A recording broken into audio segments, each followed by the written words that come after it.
তুমি কেঁদো না, তুমি একেবারে ছোট মানুষ। তোমার বয়স যদিও বলছো 13, আমার কাছে মনে হচ্ছে তোমার বয়স কম হবে। তুমি আসলে বুঝে উঠতে পারো না ওদের ষড়যন্ত্র। আল্লাহ তাআলা তোমার ভবিষ্যৎ ইনশাআল্লাহ সুন্দর করবে। তুমি আবার পড়াশোনা করবা, তুমি সুস্থ হও, ঠিক আছে? তুমি কেন নামো ওকে, আপনি ভালো করবেন, ঠিক আছে? তুমি কেন নামো, তুমি এটা নিয়ে বিচার পাবা ইনশাআল্লাহ। একটানা 3 দিন ধরে 13 বছর বয়সী কিশোরীকে দর্শন করতেছে। এ আর কেউ না, এ হলো এক নাস্তিকের বাচ্চা, যার নাম হচ্ছে জয় কুমার দাস কার্তিক। এই 13 বছর বয়সী কিশোরী যদি আপনার আমার বোন হইতো, তাহলে কি করতেন আপনারা? এই নাস্তিকের বাচ্চাকে যেখানেই পাবেন মাটির তলে পুঁতে ফেলবেন।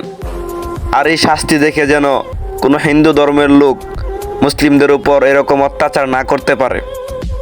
এই নাস্তিকের বাচ্চারা যদি আমি পাইতাম, তাহলে 10 হাত মাটির তলে জিন্দা কুঁদে ফেলতাম।